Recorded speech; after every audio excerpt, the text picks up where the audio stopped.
শুকর আদায় করি যে আল্লাহ মহান সুবহানাহু ওয়া তাআলা আমাদেরকে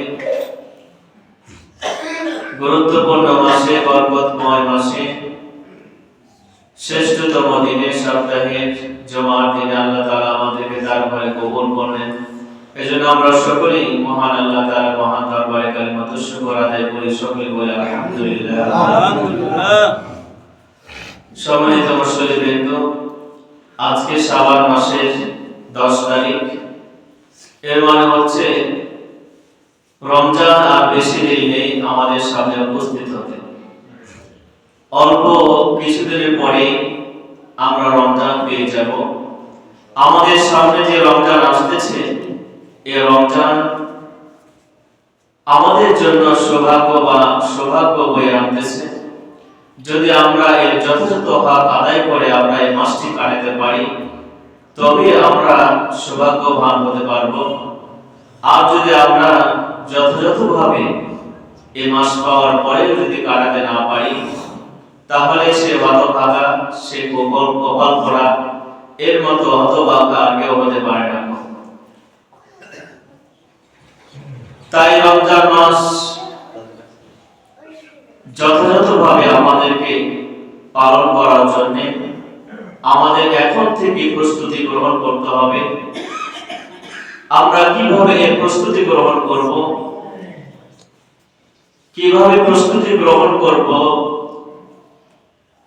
এটা আমরা আলোচনা করতে গিয়ে গত কয়েক সপ্তাহ ধরে আমরা আলোচনা করে আসতেছি যে রমজানের প্রস্তুতি হিসাবে আমাদেরকে গুনাহ করা ছেড়ে দিতে হবে, জুলুম করা ছেড়ে দিতে হবে, নামাজ পড়তে হবে, জিকির আজকার করতে হবে। এই কাজগুলো আমাদেরকে এখন থেকে রমজানের জন্য করতে হবে।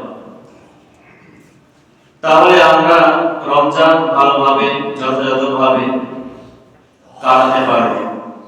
আর এখন থেকে যদি আমরা গুরুত্ব না দিই, এখন থেকে যদি আমরা অবহেলা করি, তাহলে রমজান মাসেও আমরা সেভাবে ইবাদত বন্দেগীতে গুরুত্ব দিতে পারবো না। অযথা অবহেলায় আমাদের কাছ থেকে বিদায় নিয়ে চলে যাবে রমজান। তা আমরা যে মাসে অবস্থান করতেছি, এটি এমন একটি মাস যে মাসে বান্দার আমলনামা আল্লাহ তাআলার কাছে পেশ করা হয়। যেমনটা রাসূলুল্লাহ সাল্লাল্লাহু আলাইহি ওয়াসাল্লাম বলেছেন, ওয়া হুয়া শাহরুন তুরফাউ ফিহি আ'মালু ইলা রাব্বিল আলামিন, যে শাবান মাস এমন একটি মাস যে মাসে আল্লাহ তাআলার কাছে আমাদের আমলনামা পেশ করা হয়। তাই এই মাসের গুরুত্ব, তাৎপর্য অনেক বেশি।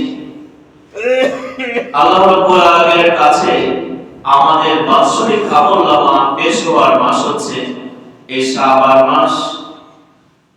আমাদের যে আমলনামা আল্লাহ তাআলার কাছে পেশ করা হবে, আমাদের আমলনামা গুলি কি ঠিক আছে? আমাদের আমলনামা থেকে কি কোনো একক নামাজ বাদ যায় নাই? আমাদের আমলনামা থেকে রোজা বাদ যায় নাই? আমাদের আমলনামায় কি গুনাহ আছে? আমাদের আমলনামায় কি আমরা জুলুম করি নাই? এরকমটা আমরা কেউ গ্যারান্টি দিয়ে বলতে পারি যে আমাদের আমলনামা একেবারে ফ্রেশ আছে, কোনো ধরনের গুনাহ নেই, জুলুম নেই, কিছুই নেই? আমরা কেউ বলতে পারবো না। মানুষ, আমরা বান্দা গুনাহ করতে ভালোবাসি, গুনাহ হওয়া এটাই স্বাভাবিক। তবে আল্লাহ রাব্বুল আলামিন গুনাহ মাফ হওয়ার জন্য বান্দার প্রতি অত্যন্ত দয়াশীল, করুণাময়। তিনি বান্দাদেরকে চান মাফ করতে, তিনি বান্দাদেরকে গুনাহ মাফ করে তাদেরকে পবিত্র করতে চান। এজন্য তিনি বিশেষ বিশেষ কিছু দিন দিয়ে থাকেন, রাত্রি দিয়ে থাকেন, যে রাত্রিগুলোতে, যে দিনগুলোতে আল্লাহ তাআলা তার বান্দাদেরকে মাফ করে দিতে পারেন। এজন্য আল্লাহ রাব্বুল আলামিন এই বিশেষ কিছু রাত, বিশেষ কিছু দিন আল্লাহ তাআলা দিয়ে থাকেন। এই শাবান মাস, এই মাসের মধ্যে একটি দিন আছে, একটি রাত আছে, যে রাতে আল্লাহ রাব্বুল আলামিন বান্দাদেরকে, অগণিত অসংখ্য বান্দাদেরকে আল্লাহ তাআলা মাফ করে থাকেন, যেটা আমরা শবে বরাত নামে আমাদের কাছে পরিচিত। কিন্তু হাদিসের ভাষায় যেটা বলা হয়েছে লাইলাতুল নিসফি মিন শাবান, শাবানের মধ্য রজনী। শবে বরাত কেন বলা হয়? শব এর অর্থ হচ্ছে রাত এবং বরাত এর অর্থ হচ্ছে মুক্তি। যেহেতু আল্লাহ রাব্বুল আলামিন এই রাত্রিতে অসংখ্য অগণিত মানুষকে মুক্তি দিয়ে থাকেন, জাহান্নাম থেকে পরিত্রাণ দিয়ে থাকেন, তাই এই রাত্রিকে বলা হয় শবে বরাত। রাসূলুল্লাহ সাল্লাল্লাহু আলাইহি সাল্লাম এই রাত সম্পর্কে হাদিস শরীফের মধ্যে বলেছেন যে ইজা কানাত লাইলাতুল নিসফি মিন শাবান ফাকুমু লাইলাহা ওয়া সুমু ইয়াওমাহা ফাইন্না আল্লাহ তাআলা ইয়ানজিলু ফিহা লিগুরুবি শামসি ইলা সামাই দুনিয়া ফায়াকুলু আলা মুস্তাগফিরিন ফাআগফিরু লাহু আলা মুস্তারজিকিন ফাউরজিকুহু আলা মুবতালান ফাউআফিয়াহু আলা কাসালাকাতা হাত্তা ইয়াতলু আল ফাজর। রাসূলুল্লাহ সাল্লাল্লাহু আলাইহি সাল্লাম বলেন যে তোমাদের কাছে যখন লাইলাতুল নিসফি মিন শাবান, শাবানের মধ্য রজনী অর্থাৎ 14 শাবান দিবাগত রাত্রি যখন উপস্থিত হয়, তখন তোমরা ফাকুমু লাইলাহা, রাত্রিতে তোমরা ইবাদত বন্দি করো, অসুমু ইয়াওমাহা, দিনের বেলায় তোমরা রোজা রাখো। কেননা ফাইন্নাল্লাহ তাআলা ইয়ানজিলু ফিহা লিগুরুবি শামসি ইলা সামাই দুনিয়া, সূর্যাস্তর পরে আল্লাহ রাব্বুল আলামিন তিনি প্রথম আকাশে চলে আসেন। আসার পরে বান্দাদেরকে বলতে থাকেন আলামি মুস্তাগফিরিন ফাআগফির লাহুম, ও আমার বান্দারা, তোমাদের মধ্যে কেউ এমন আছে নাকি যারা গুনাহ করেছো, অপরাধ করেছো, অন্যায় করেছো, তোমরা আমার কাছে প্রার্থনা করো, আমি তোমাদেরকে মাফ করে দেব। কেউ অভাবগ্রস্ত আছো নাকি, তোমরা আমার কাছে চাও, আমি তোমাদের অভাব দূর করে দেব। কেউ বিপদগ্রস্ত আছো নাকি, তোমরা আমার কাছে দোয়া করো, আমি তোমাদের বিপদ দূর করে দেব। কেউ অসুস্থ আছে নাকি, তোমরা আমার কাছে দোয়া করো, আমি তোমাদেরকে সুস্থতা দান করে দেব। এমনি ভাবে আল্লাহ তাআলা বান্দাদেরকে ডাকতে থাকেন হাত্তা ইয়াতুল ফজর পর্যন্ত। তাহলে আমাদের সামনে যে শবে বরাত, লাইলাতুল নিসফি মিন শাবান, এটি আমাদের জন্য একটি গনিমতের রাত। কেননা আল্লাহ রাব্বুল আলামিন এই রাত্রিতে বান্দাদের প্রতি বিশেষ দৃষ্টি দিয়ে থাকেন। আল্লাহ রাব্বুল আলামিন তিনি বলেন ইস্তাগফিরু রাব্বাকুম ইন্নাহু কানা গাফফারা, তোমরা আল্লাহ তাআলার কাছে ক্ষমা প্রার্থনা করো, আল্লাহ তাআলার কাছে ক্ষমা চাও। ইন্নাহু কানা গাফফারা, তিনি হচ্ছেন গফফার, তিনি ক্ষমাশীল। লাউলা তাস্তাগফিরুনা আল্লাহ লাআল্লাকুম তুরহামুন, আল্লাহ তাআলা তিনি ক্ষমা প্রার্থনা সম্পর্কে বলতেছেন তোমাদের কি হয়েছে যে তোমরা আল্লাহ তাআলার কাছে ক্ষমা চাও না, আল্লাহ তাআলা থেকে তোমরা বিমুখ হয়ে আছো। তোমরা আল্লাহ তাআলার কাছে চাও, ক্ষমা প্রার্থনা করো, যাতে তোমরা লাআল্লাকুম তুরহামুন, যাতে তোমরা আল্লাহ তাআলার নেককার বান্দা হতে পারো, আল্লাহ তাআলার প্রিয় তোমরা বান্দা হতে পারো। এজন্য আমাদেরকে চাইতে হবে, যত আল্লাহ তাআলার কাছে চাইবো আমি আপনি, প্রার্থনা করব, ততই আল্লাহ তাআলার প্রিয় ভাজন বান্দা হওয়া যাবে। আল্লাহ তাআলা তার উপর রহম করবে, দয়া করবে। আর যদি আমরা আল্লাহ তাআলার কাছে না চাই, তাহলে আল্লাহ তাআলার থেকে আমরা দূরে সরে যাব। আর যদি আল্লাহ তাআলার থেকে যদি আমরা দূরে থাকি, তাহলে আমাদের নাজাত পাওয়ার কোনো সম্ভাবনা থাকে না। আল্লাহ রাব্বুল আলামিন বান্দাদেরকে অনেক ভালোবাসেন। তিনি বান্দাদেরকে কখনো চান না যে জাহান্নামে তিনি ফেলে দিবেন। তিনি বান্দাদেরকে অনেক সুযোগ দেন, বান্দাদেরকে অনেক ভালোবাসেন। তাই তো হাদিসে কুদসির মধ্যে আল্লাহ রাব্বুল আলামিন বলেন ইয়া ইবাদি ইন্নাকুম তুখতিউনা বিল-লাইলি ওয়ান-নাহারি ওয়া আনা আগফিরুয যুনুবা জামিআন, হে আমার বান্দারা, নিশ্চয় তোমরা দিনে রাতে গুনাহ করো, ওয়া আনা আগফিরুয যুনুবা জামিআন, আর আমি তোমাদের গুনাহগুলোকে maaf করতে থাকি। ফাস্তাগফিরুনি আগফির লাকুম, সুতরাং তোমরা আমার কাছে ক্ষমা প্রার্থনা করো, আমার কাছে maaf চাও, আমি তোমাদেরকে maaf করে দেব। আমরা কিছু কিছু গুনাহ করি, যে গুনাহগুলি আমরা maaf না চাওয়া সত্ত্বেও আল্লাহ রাব্বুল আলামিন তিনি আমাদেরকে maaf করে দেন। যেমন সগীরা গুনাহ, এই গুনাহগুলি আল্লাহ তাআলা এমনিতে maaf করে দেন। আমি যদি নামাজ পড়ি, ভালো কাজ করি, ওযু করি, দান খয়রাত যদি করি, তাহলে আল্লাহ তাআলা আমলনামা থেকে এই গুনাহগুলি সগীরা ছোট ছোট গুনাহগুলি আল্লাহ তাআলা মাফ করে দেন। আর বড় যেগুলি গুনাহ রয়েছে, কবিরা গুনাহ রয়েছে, সেগুলির জন্য আল্লাহ তাআলার কাছে ক্ষমা প্রার্থনা করতে হবে, তওবা করতে হবে, তাহলে আল্লাহ রাব্বুল আলামিন তিনি ক্ষমা করে দিবেন, মাফ করে দিবেন। আল্লাহ রাব্বুল আলামিন সে সমস্ত বান্দাদেরকে লক্ষ্য করে বলেন, যারা আল্লাহ তাআলার দিকে ফিরে আসে না, আল্লাহ তাআলার কাছে মাফ চায় না, সুযোগ থাকা সত্ত্বেও আল্লাহ তাআলার কাছে ক্ষমা প্রার্থনা করে না, সেই সমস্ত বান্দাদেরকে আল্লাহ রাব্বুল আলামিন বলেন, হে আমার বান্দারা, তোমরা আমার কোনো ক্ষতি সাধন করতে পারবে না এবং তোমরা আমার কেউ উপকার করতে পারবে না। কোন মানুষ আল্লাহ তাআলার ক্ষতি করতে পারবে না, উপকার করতে পারবে না। আল্লাহ রাব্বুল আলামিন বলেন, অতএব হে আমার বান্দাগণ, যদি তোমাদের পূর্বেকার এবং পরেকার জিন ইনসান অর্থাৎ পৃথিবীর শুরু থেকে শেষ পর্যন্ত জিন এবং মানুষ এর মধ্যে হতে যে সব অপেক্ষা ইবাদত গুজার তার মতো যদি সমস্ত মানুষেরা হয়ে যায়, তার আল্লাহ তাআলার রাজ্যে কিছু মাত্র বৃদ্ধি করতে পারবে না।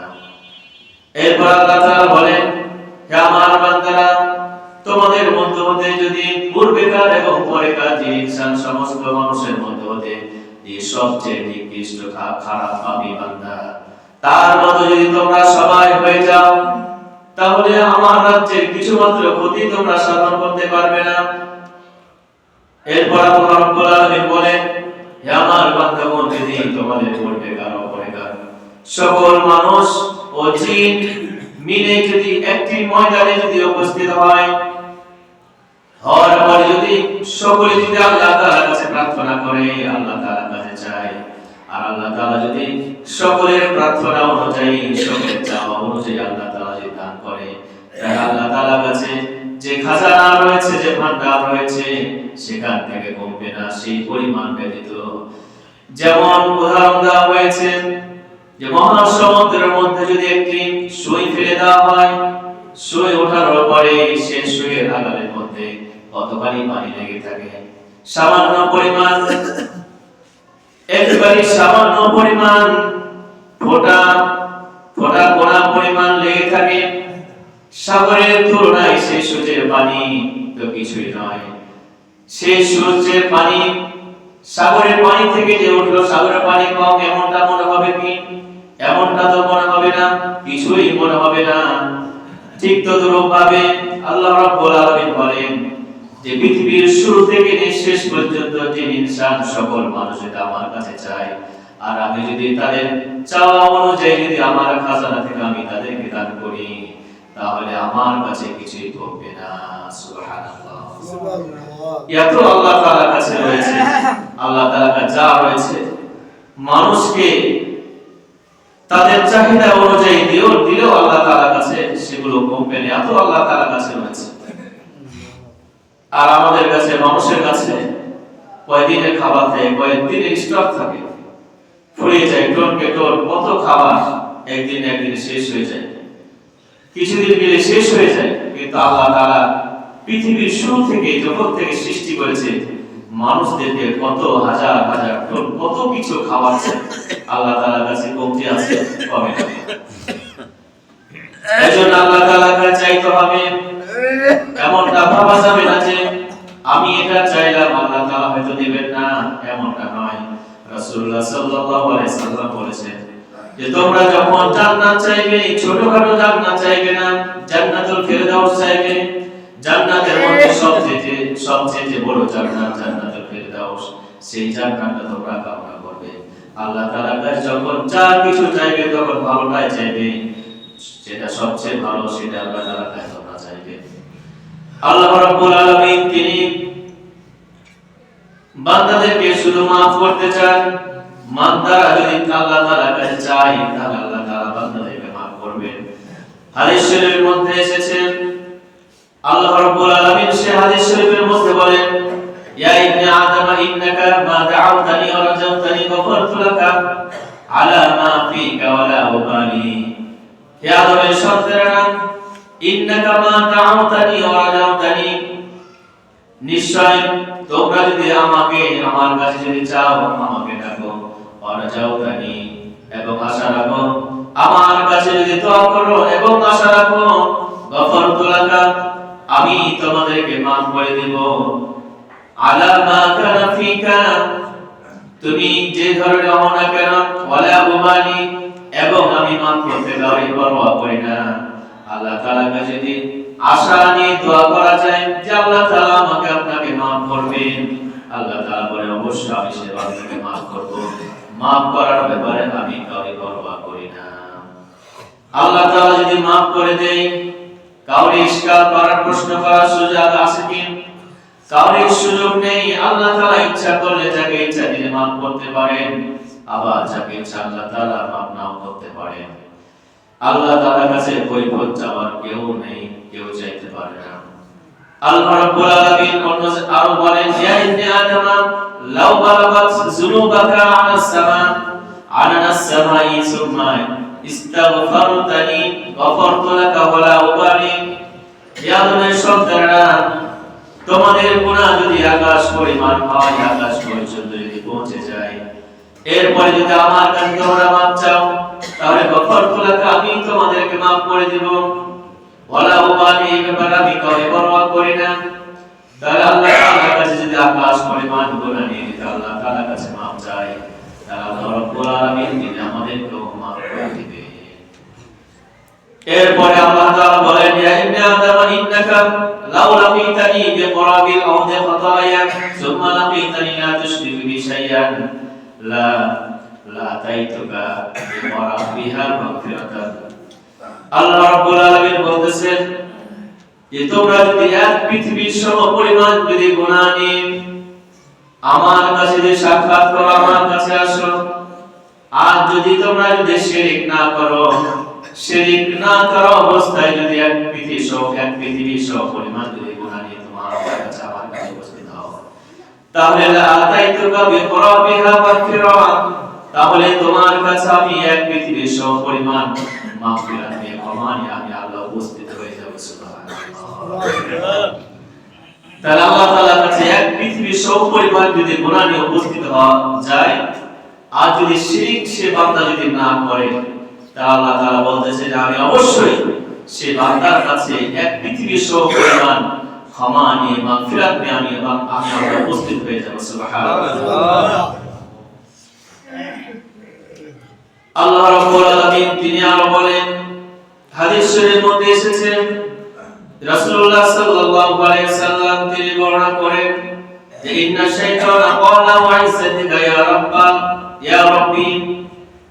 রাসূলুল্লাহ সাল্লাল্লাহু আলাইহি সাল্লাম বলেন যে শয়তান বলে আল্লাহ তাআলা কসম করে বলেছিলাম ওয়া ইজ্জাতিকা ইয়া রব তোমার ইজ্জতের কসম লা আবরাহু উবি বাদাকা মা দামান আরওয়াহুম ফি আজসাদিহিম, যে হে রব তোমার ইজ্জতের কসম, তোমার সম্মানের কসম, আমি তোমার বান্দাদেরকে পথভ্রষ্ট করতেই থাকবো যতক্ষণ পর্যন্ত তাদের দেহের মধ্যে রূহ থাকবে, অর্থাৎ যতক্ষণ পর্যন্ত জীবিত থাকবে ততক্ষণ পর্যন্ত আমি তোমার বান্দাদেরকে পথভ্রষ্ট করতেই থাকবো।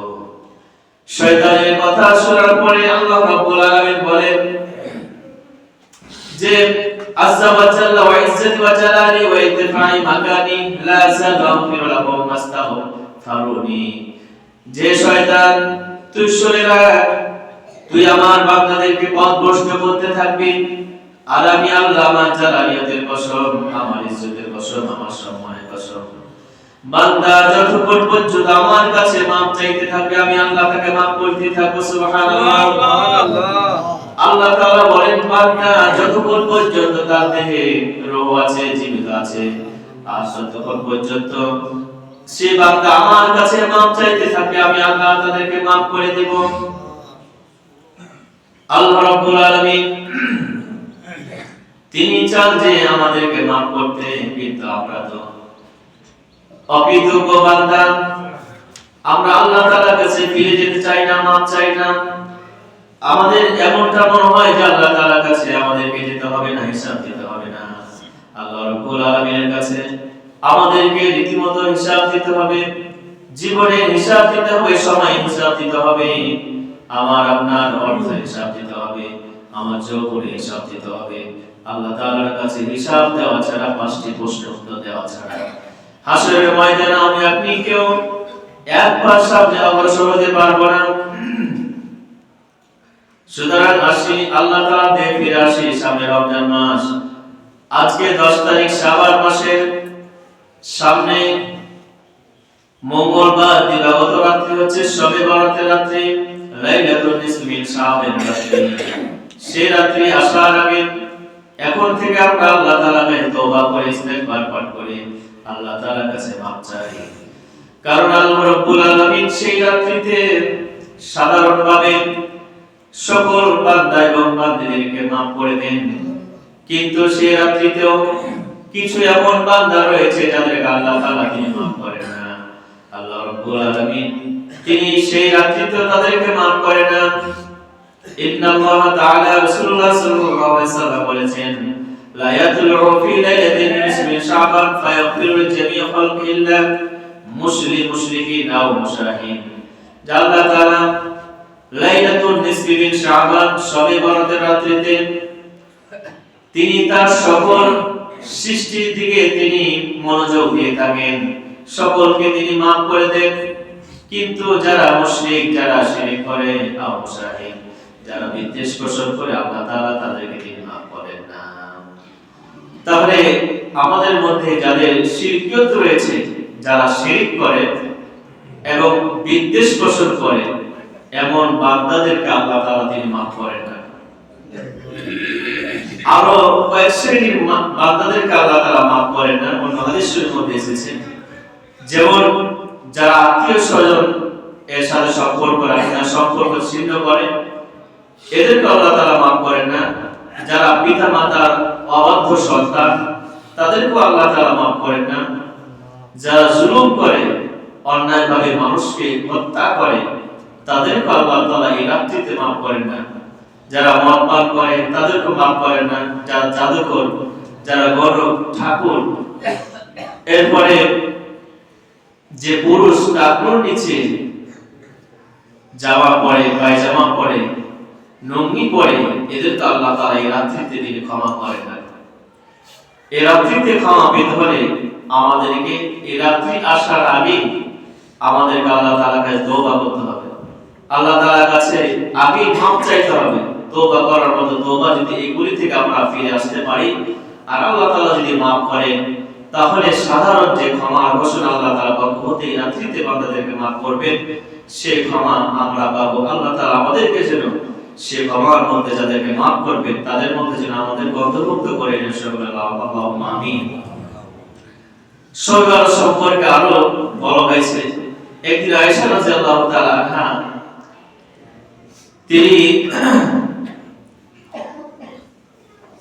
তিনাকে রাসূলুল্লাহ সাল্লাল্লাহু আলাইহি সাল্লাম বলেন যে হাল তাদরিনু মা ফিহিল মা ফি হাযিহি লাইলা, ইয়ানি লাইলাতুন নিসফি মিন শাবান। ক্বালা মা ফিহা ইয়া রাসূলুল্লাহ। রাসূলুল্লাহ সাল্লাল্লাহু আলাইহি সাল্লাম আয়েশা রাদিয়াল্লাহু তাআলা আনহাকে বললেন যে আয়েশা, তুমি জানো আজকে কোন রাত্রি? আজকে রাত্রিতে কি কি ঘটে? আয়েশা রাদিয়াল্লাহু তাআলা আনহা তিনি বললেন যে রাসূলুল্লাহ, আমি জানি না সে কি কি ঘটে, আপনি বলে দিন। আজ লাইলাতুল নিসফি মিন শাবানের রাত্রিতে কি কি ঘটে? রাসূলুল্লাহ সাল্লাল্লাহু আলাইহি সাল্লাম বললেন, যা ইউতাবা কুল্লু মাউলুদিন বানি আদমা ফি হাদিস সানা। এই রাত্রিতে আল্লাহ তাআলা তিনি নির্দিষ্ট করে দেন, নিবদ্ধ করে দেন যে এই সামনের বছরে, এক বছরে কতগুলি আদম সন্তান জন্ম লাভ করবে, এটা আল্লাহ তাআলা তিনি নির্ধারণ করে দেন। এবং তিনি আরো নির্ধারণ করে দেন কুল্লু হালিক বানি আদমা ফি হাদিস সানা, এই বছরের মধ্যে কত আদম সন্তান ইন্তিকাল করে মারা যাবে, আল্লাহ তাআলা এই রাত্রিতে তিনি নির্দিষ্ট করে দেন, লিপিবদ্ধ করে দেন। তাহলে এই রাত্রিতে আমাদের আরো হাদিসের মধ্যে এসেছে যে রিজিক লিপিবদ্ধ করা হয়। তো আমরা এই রাত্রিতে যেটা বুঝতে পারলাম যে আমাদের সামনে যে 1 বছর আমরা থাকবো, এটার জন্য আল্লাহ তাআলা নির্দিষ্ট করেছেন কারা থাকবে, কারা জন্মগ্রহণ করবে। এরপরে এই রাত্রিতে রাসূলুল্লাহ সাল্লাল্লাহু আলাইহি সাল্লাম তিনি কি কাজ করেছেন?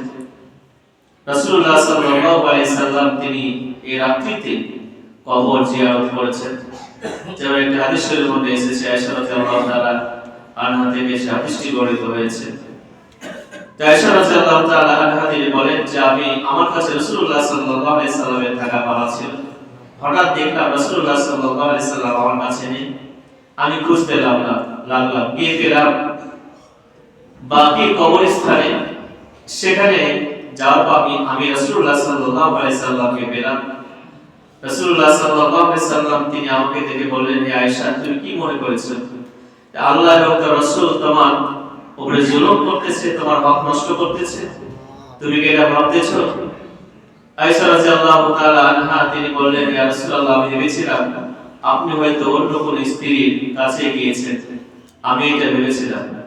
রাসূলুল্লাহ সাল্লাল্লাহু আলাইহি সাল্লাম বললেন, হে আয়েশা, তুমি কি জানো আজকে কোন রাত্রি? আজকে হচ্ছে সেই রাত্রি যে রাত্রিতে আল্লাহ রাব্বুল আলামিন তিনি অসংখ্য অগণিত বান্দাদেরকে মাফ করে থাকেন এবং জাহান্নামীদেরকেও অনেক জাহান্নামীদেরকে আল্লাহ তাআলা তিনি মাফ করে থাকেন। তাহলে আমাদের সামনে যে রাত আসতেছে মঙ্গলবারের দিন দিবাগত রাত্রে, সেই রাত্রি অত্যন্ত গুরুত্বপূর্ণ, ফজিলতপূর্ণ, বরকতপূর্ণ এবং তাৎপর্যপূর্ণ সে রাত্রি। আমরা সে রাত্রিটি যেন অবহেলায় না কাটাই, আমরা ইবাদত বন্দেগীর মধ্যে আমরা সে রাত কাটাবো।